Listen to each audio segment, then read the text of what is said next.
ಇದೆಯಾ? ನಿನ್ನ ಮಾತು ತುಂಬಾನೇ ವಿಚಿತ್ರವಾಗಿದೆ. ವಿದ್ಯಾರ್ಥಿಯನ್ನು ಕಳೆದುಕೊಂಡ ಗಂಡನಿಗೆ ಇನ್ನೊಂದು ಮತ್ತೊಂದು ಮದುವೆ ಆಗಲು ಸಾಕನ್ನುವ ಈ ಸಮಾಜ ಹೆಣ್ಣಿಗೆ ಪುನರ್ವನ್ನು ಮೂಡಿಸುತ್ತದೆ. ಇದನ್ನು ನೊಂದವರು ಒಂದು ಸಲವಾದರೂ ವಿಚಾರ ಮಾಡಬೇಕೆ? ಅಣ್ಣ, ಈ ಸೃಷ್ಟಿಯಲ್ಲಿ ಸಮಾನತೆ ಇಲ್ಲ ಅಂದ ಮೇಲೆ ಒಂದು ಸಮುದಾಯದಲ್ಲಿ ಸಮಾನತೆ ಬರುವುದಕ್ಕೆ ಅದು ಹೇಗಲ್ಲ ಸಾಧ್ಯ? ಹಿಂದಿನಿಂದ ಬಂದ ಸಂಪ್ರದಾಯವನ್ನ ಗೌರವಿಸೋದು, ಪಾಲಿಸಬೇಕಾದದ್ದು ನಮ್ಮ ಧರ್ಮ. ಒಂದು ವೇಳೆ ಅದನ್ನ ಉಲ್ಲಂಘಿಸಿದ್ದೆ ಆದ್ರೆ ಅದು ನಮಗೆ ನಾವೇ ಮಾಡಿಕೊಳ್ಳೋ ಅಗೌರವ ಅಲ್ವೇ? ಹಿಂದೆ ಸತ್ಯವರ ಸಾಗುವಳಿ ಪದ್ಧತಿ ಇತ್ತು, ಈಗ ಅದು ಸಂಪೂರ್ಣವಾಗಿ ಎನಿಸಿಬಿಟ್ಟಿವೆ. ನೋಡು ಜ್ಯೋತಿ, ಮೌನವಾಗಿ ಅನುಭವಿಸುವವರಿಗೆ ಔಷಧಿಯೇ ಇಲ್ಲ, ವಿವೇಕ ಇಲ್ಲದೆ ಅದಕ್ಕೆ ಪರಿಹಾರವಿಲ್ಲ, ನಿರ್ಧಾರವಿಲ್ಲದೆ ಅದಕ್ಕೆ ಅನುವಿಲ್ಲ. ಶಾಂತಿ, ನೆಮ್ಮದಿ, ಸುಖದಿಂದ ಬರುವ ಬದುಕು ಈ ಸಮಾಜದಲ್ಲಿ ಯಾವ ಸುಖ ಸಂತೋಷವೂ ಇಲ್ಲ. ನಿನ್ನ ಚಿಕ್ಕವಳು, ಸ್ವಲ್ಪ ವಿಚಾರ ಮಾಡಿ ಪುನಃ ನೀನು ಇನ್ನೊಂದು ಮದುವೆಯಾಗಿ ವೈದ್ಯ ನರಕದಿಂದ ಸಾಕ್ ಮಾಡು, ಸಾಕ್ ಮಾಡು, ಇನ್ನು ಹೊರಸು ಮಾತಲ್ಲ. ಈ ಮಾತನ್ನ ಹೇಳೋದಕ್ಕಾಗಿ ಇಷ್ಟೊಂದು ಸುದ್ದಿ ಬೆಳೆಸಿ ಮಾತಾಡ್ತಾ ಇದ್ಯಾ? ಅಣ್ಣ, ನನ್ನೆಲ್ಲ ಸರ್ವ ಆಸೆ ಸುಖ ಭೋಗವನ್ನ ಅವರ ದೀರ್ಘ ದೂರಿಯಲ್ಲಿ ಕೆಟ್ಟ ಬೋದು ಮಾಡ್ಬಿಟ್ಟಿದ್ದೀನಿ. ಅಣ್ಣ, ನಿಮಗೆ ಕೈ ಮುಗಿದು ಬೀಳ್ಕೊಳ್ತೀನಿ. ಇನ್ನೆಂದು ಸಹ ಈ ವಿಷಯದ ಬಗ್ಗೆ ನನ್ನ ಮುಂದೆ ಮಾತಾಡ್ಬೇಡ ಅಣ್ಣ, ಮಾತಾಡ್ಬೇಡ. ದಯವಿಟ್ಟಿನಿಂದ ಕ್ಷಮಿಸ್ಬಿಡಮ್ಮ, ದಯವಿಟ್ಟಿನಿಂದ ಕ್ಷಮಿಸ್ಬಿಡಿ.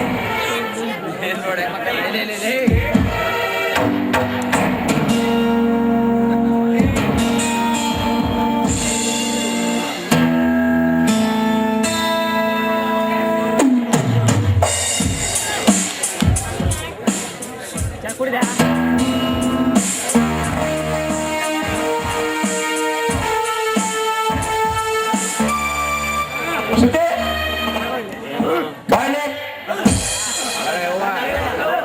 ಏನು ಅಣ್ಣನವರು, ಏನು ತಂಗಿಯನ್ನು ನೋಡಿಷ್ಟು ಬಂದಿರೋ ಅಥವಾ ಅಪ್ಪನನ್ನು ನೋಡಿಕೊಂಡು ಹೋಗ್ಲಿಕ್ಕೆ ಬಂದಿರೋ?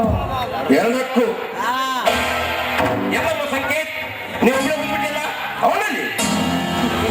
ನನಗೇನು ಗೊತ್ತು ಎಲ್ಲಿಗೆ ಹೋಗಿದ್ದೀರಂತ ನನಗೆ ಹೇಳೋದಿಲ್ಲ. ಇವಳಿಗೆ ಹೇಳೋಗಿದ್ದಾನೆ, ಅವಳನ್ನೇ ಕೇಳಿ.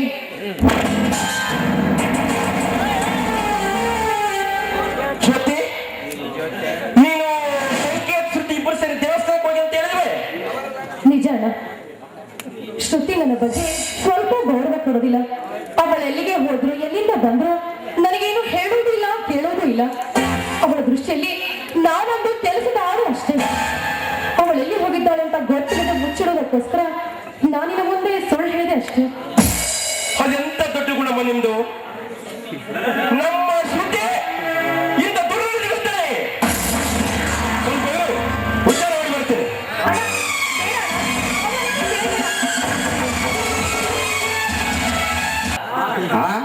ಏನು ಬಸ್ ಮಾಡ್ತಿರ್ತೀರಿ?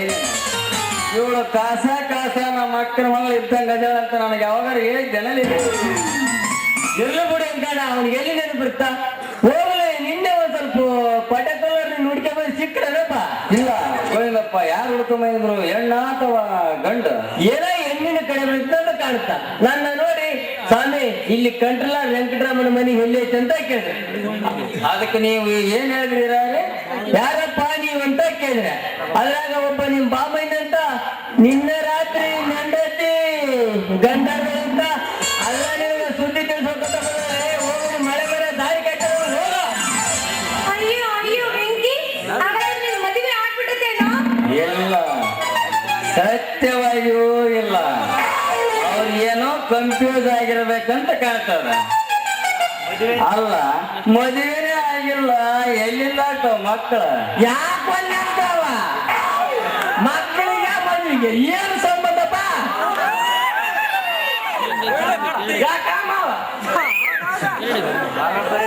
ಬರಬರೈತು ಬಿಡೋ. ನಾನು ನಿಮ್ ಮಕ್ಕಳು ಮಾಡ್ಕೊಂಡಿದ್ದು ಅಲ್ಲಿಗ ನಿಂತವ್ರು ರತ್ತಿ ಆಕಿ ಹುಟ್ಟಿದ ಮೇಲೆ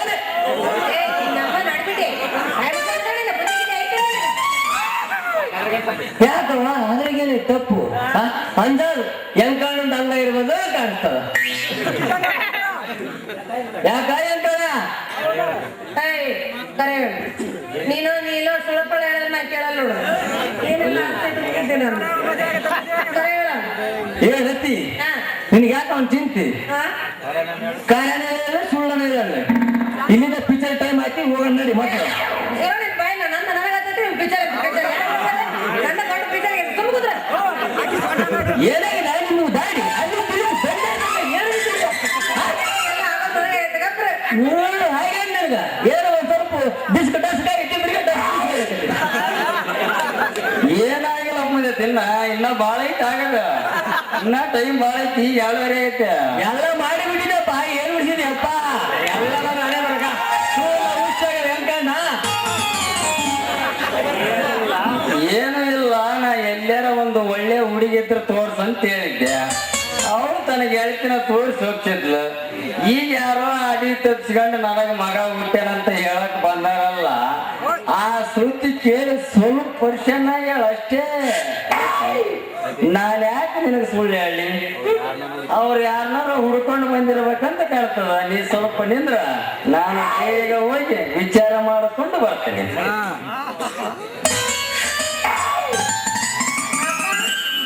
ಅಪ್ಪ ಅವ್ ಹೇಳಿದ್ದಲ್ಲ ನಿಜನಾ ಹೇಳಿದ್ದ ಅವನಿಗೆ ಮಕ್ಕಳವ ನನಗೇ ಗೊತ್ತು ಅವ್ರು ಹೇಳಿದ್ದು ನಾನ್ ನಿನಗೂ ಬಂದೆ ಹೇಳಿದೆ ನೀನ್ ನನ್ನ ಮಗನ ಹೇಳೋದು ನಿನಗೆ ಹೇಳಿದೆ ಅವ್ರು ಯಾಕೆ ಸುಳ್ಳು ಹೇಳ್ತಾರವ ಅವ್ರಿಗೇನ ಇಲ್ಲಿ ಬೀದಿನಾಗ ಆಟಾಡೋ ಕೊಡೋ ಅಂತ ಮಾಡಿದ್ರೆ ಸುಳ್ಳು ಹೇಳಕ್ಕ ಆ ವೆಂಕಣ್ಣ ಸಾಮಾನ್ಯ ಮನುಷ್ಯ ಅಂತ ಹೇಳಿದ್ದೇನು 7 ಬಂಡಿ ಜೋಳು 8 ಬಂಡಿ ಸುಳ್ಳು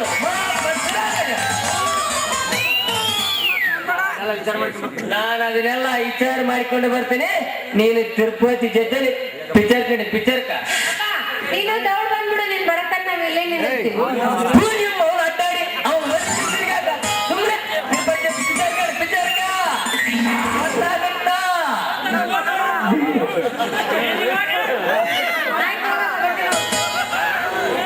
ರಾತ್ರಿ ಪಿಕ್ಚರ್ ಟೈಮ್ ತಗೊಂಡ್ ನಡಿ ಟೈಮ್ ಆಯ್ತಾ ಆದ್ರೆ ಫಸ್ಟ್ನೇ ಸೋನ ನೋಡ್ ಬಂದ್ಬಿಡೋಣ ಆಡಕ ಹೆಂಗ್ ಮಾಡಮ್ಮ ಟೈಮ್ ಪಾಸ್ ನಾನೇನ್ ಹೇಳಿ ಏನಾದ್ರೂ ಒಂದು ಆಟ ಆಡೋಣ ನಡಿ ಹಂಗಂತೆ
ಆ ವಿಧವೆಯಿಂದ ಮನೆಯಿಂದ ಹೊರ ಹಾಕಿಸಿ ಏಕಾಂಗಿಯಾಗಿ ಬಾಳುವಂತೆ ಮಾಡಿ ನಂತರ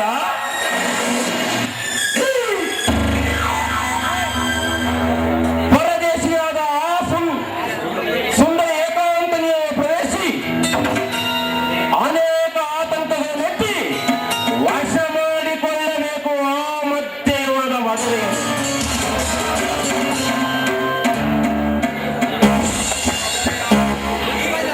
ನಂತರ ಆ ಅಬಲೆಯಾದ ಜ್ಯೋತಿ ನನ್ನಿಂದ ದೂರಾಗಿ ಬದುಕಲಾರದೆ ತನ್ನ ಬಾಯಿಂದಲೇ ಬರುವುದಕ್ಕೆ ಪ್ರತಿದಿನದ ಕರೆ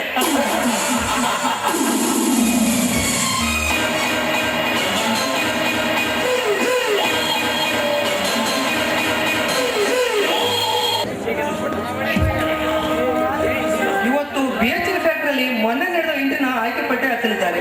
ನನ್ನದೇನಾದ್ರೂ ಅಪಾಯಿಂಟ್ಮೆಂಟ್ ಆಗಿದೆ ಏನೋ ನೋಡ್ಕೊಂಡ್ಬರ್ತೀನಮ್ಮ. ನಿಂದು ಅಪಾಯಿಂಟ್ಮೆಂಟ್ ಖಂಡಿತ ಆಗಿರುತ್ತೆ ಅದ್ ನನಗೆ ಗೊತ್ತಪ್ಪ. ಆದಷ್ಟು ಬೇಗ ಹೋಗಿ ಸಂತೋಷ ಸುದ್ದಿನ ತೆಗೆದುಕೊಂಡು ಬಾ. ಅದಕ್ಕೆಲ್ಲ ನಿನ್ನ ಆಶೀರ್ವಾದಮ್ಮ. ಆ ಭಗವಂತನ ಆಶೀರ್ವಾದ ನಿನ್ನ ಮೇಲೆ ಸದಾ ಇರಲಿ. ನಾವು ಹೋಗಿ ಬರ್ತೀನಮ್ಮ. ಸರಿಯಪ್ಪ. ನಿನ್ನೆ ನನ್ನ ಅಣ್ಣನ ಮುಂದೆ ಏನೇ ಹೇಳಿದಲ್ಲ, ನಾನು ಎಲ್ಲಿಗೆ ಹೋದ್ರು ಬಂದ್ರು ನಿನ್ನ ಕೇಳ್ಕೊಂಡೇ ಹೋಗ್ಬೇಕಾ? ಅಲ್ಲೇ ನಾನೇ ನಿನ್ನಂತೆ ಈ ಮನೇಲಿ ಬಿಟ್ಟು ಬಿದ್ದು ಅಂತ ತಗೊಂಡಿಯ. ನನಗೂ ಆಸೆ ಆಕಾಂಕ್ಷೆಗಳು ತುಂಬಾನೇ ಇವೆ. ಇಲ್ಲ ಅಂತ ಯಾರಮ್ಮ ಹೇಳಿದ್ರು? ನಿಮ್ಮ ಅಣ್ಣನಿಗೆ ದೇವರಾಣಿಯಾಗೂ ನಾನು ಏನೂ ಹೇಳಿಲ್ಲ. ಅವರಾಗೆ ಬಂದು ಶ್ರುತಿ ಸಂಗೀತ ಎಲ್ಲಿ ಅಂತ ಕೇಳಿದ್ರು.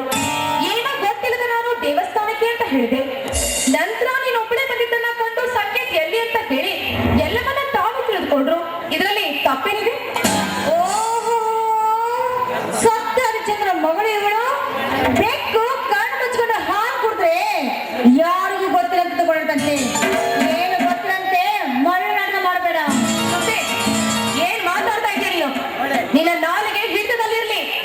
ಮೊದಲು ನಿನ್ನ ನಾಲಿಗೆ ಇರ್ತದಲ್ಲಿರಲಿ. ನಿನ್ನ ನಾಲಿಗೆ ನೆಟ್ಟ ಕಟ್ಟಿದೆ. ಮೊದಲು ನೀನು ಸರಿಪಡಿಸಿಕೋ. ಮುಚ್ಚೆ ಬಾಯ್ನ. ಬಾಯಿ ಬಂದ ಹಾಗೆ ಬೊಗಳ್ಬೇಡ. ಇದುವರೆಗೂ ನೀವೇನೇ ಮಾಡಿದ್ರೋ ಏನೇ ಅಂದ್ರೋ ನನ್ನ ತಂಗಿ ಸಮಾನ ಅಂತ ತಿಳಿದುಕೊಂಡು ನಾನು ನನ್ನ ಸಹಿಸ್ಕೊಂಡು ಬಂದೆ. ಆದ್ರೆ ಈ ನನ್ನ ಒಳ್ಳೆತನವನ್ನ ದುರುಪಯೋಗ ಮಾಡ್ಕೊಳ್ಬೇಡ. ನಿನ್ನ ದುರ್ನಟನೆಗೆ ಮಂಗಳ ಆಡ್ತಾ ಇದ್ದೀನಿ. ಶ್ರುತಿ, ಇನ್ನೊಂದು ಸಲ ನನ್ನ ನಡತೆ ಬಗ್ಗೆ ಹೀನವಾಗಿ ಮಾತಾಡಿದೆ ಆದ್ರೆ ನಿನ್ನ ಬಾಯಿನ ಹಲ್ಲು ಉದುರಿಸ್ಬಿಟ್ಟೆ ನಾ ಜೋಗೆ. ನಿನ್ನ ಮಾತಿಗೆ ಹೆದರಲು ನಾನೇನು ಚಿಕ್ಕ ಮಗುವಲ್ಲ. ನೋಡು, ಹೇಳ್ತಾ ಇದ್ದೀನಿ, ಈ ಮನೆಯಲ್ಲಿ ನಾನಿರ್ಬೇಕು ಅಂತ ಇಲ್ಲ, ನೀನಿರ್ಬೇಕು ಅಂತ.